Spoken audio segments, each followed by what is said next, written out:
বাপেরা নজন তরুণেরা এই নবী পাকের প্রেমিকেরা আলোচনা করতে করতে অনেকটা এগিয়ে আসলাম রে। আজ দুনিয়ায় আমরা ধোকায় পড়ে যাচ্ছি রে।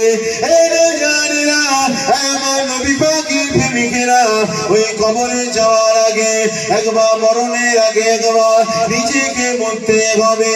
ওয়ালা তামুতুন্না ইল্লা ওয়া আনতুম মুসলিমুন।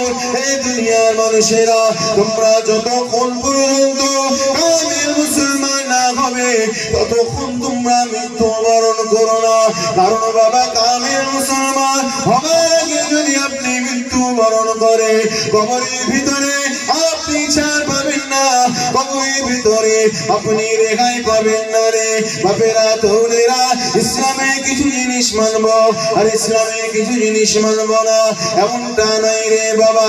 ইসলামিক নাম রাখতে হয় নামটা রেখে দেব, কিন্তু ইসলামিক কর্ম করতে হয় ওই কর্মটা করব না রে।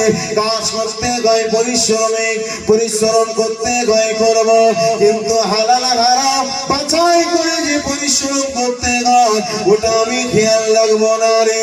এই যুবকেরা তরুণেরা আল্লাহ পাক জানিয়ে দিলেন উদখুলু ফিস সিলমি কাফা ওয়ালা উদখুলু ফিস সিলমি কাফা ওয়ালা তাত্তাবিউ খুতুওয়াতি শাইতান ইন্নাহু লাকুম আদুউম মুবিন।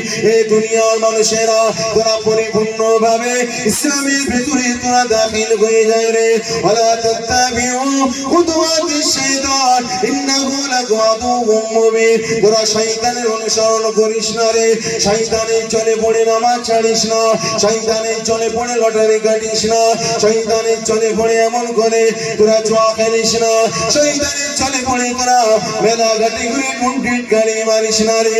এই যুবকেরা তরুণেরা শয়তান আমাদের কখনো দুষ্ট হতে পারে না, শয়তান আমাদের শত্রু। এই যুবকেরা তরুণেরা কামিল মুমিন হতে গেলে রহমানের রাস্তা আর মুহাম্মাদুর রাসূলুল্লাহর রাস্তাকে ফলো করতে হবে। আল্লাহ নবী যেটা বলেছে মা তাকুম রাসূলু ফাকুযুহু ওয়া মা নাহাকুম আনহু ফান্তাহু।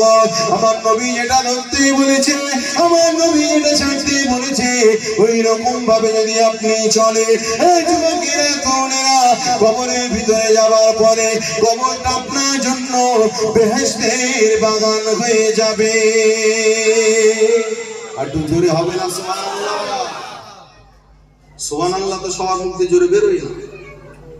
কেউ সমিতি যদি বলি সমিতি জায়েজ আছে, এবার সুবহানাল্লাহ জোরে হবে তো নাকি? হ্যাঁ জোরে হবে।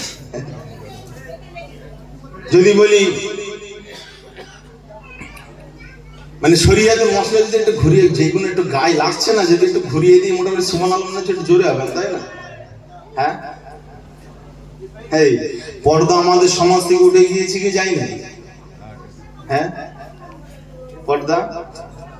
আচ্ছা বলেন তো, একজন নারীর জন্য মাহারাম আর গায়ের মাহারামের একটা ব্যাপার আছে না, তাই তো নাকি?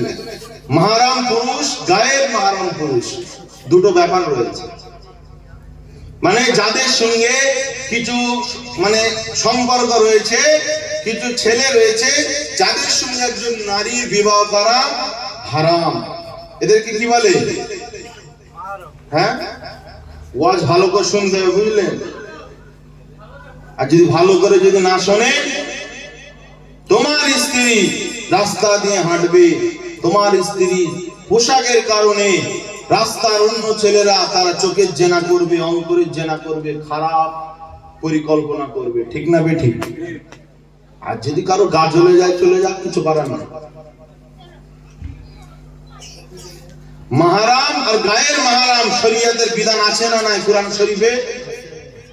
কাদের সঙ্গে বিবাহ করা হারাম অনেক বর্ণনা এসেছে, যেটা সচরাচর মানে একজন মহিলা তার সন্তানের সঙ্গে বিবাহ করতে পারবে না, তার আব্বার সঙ্গে বিবাহ করতে পারবে না, তার শ্বশুরের সঙ্গে বিবাহ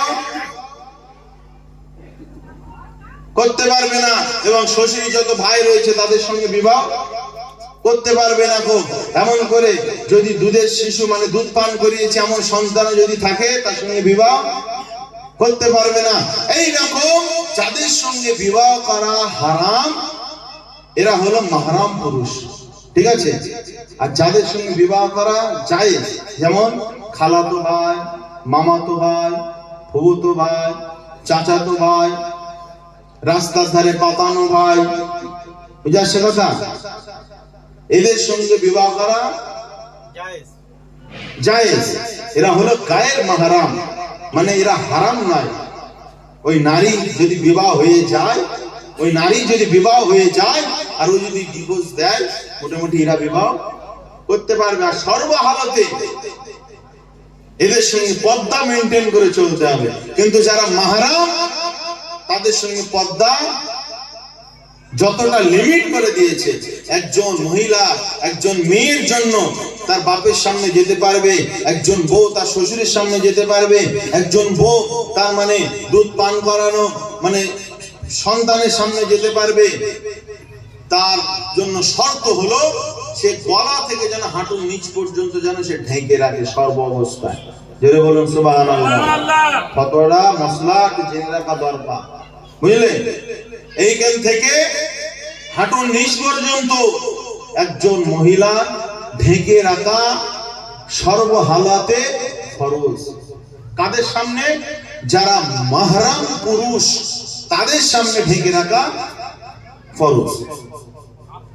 আর যারা গায়ের মাহরাম পুরুষ তাদের সামনে পর্দা হলো আপনার বর্তমান যুগে ফতোয়া আছে মশলা হিসাবে একসঙ্গে বলি যে মানে চোখ দুটো বাদ দিয়ে মোটামুটি মুখমণ্ডল, হাতে এই অংশ পর্যন্ত, পায়ের গোড়ালির নিচ পর্যন্ত ঢেকে রাখা কি ফরজ। আর যদি শাড়ি পরতে গিয়ে যদি বিছখানের কোনো অংশ যদি ছেড়ে যায়, যদি দেখা যায়, বিছখানের কোনো অংশ যদি দেখা যায়, ওটা জায়েজ হবে না না জায়েজ হবে? হ্যাঁ, দেখানো ঠিক হবে? দেখালে ক্ষতি, এই দেখালে কোনো ক্ষতি আছে? আমার স্ত্রী যদি এখন ধরেন শাড়ি পরে আর দেখা যাচ্ছে যেখানে নিজের আব্বা মায়ের সামনে যেতে গেলে গলা থেকে হাঁটুর নিচ পর্যন্ত কাপড় পরিধান করতেই হবে, কি গো বিছখানে কি কোনো খোলার অপশন আছে?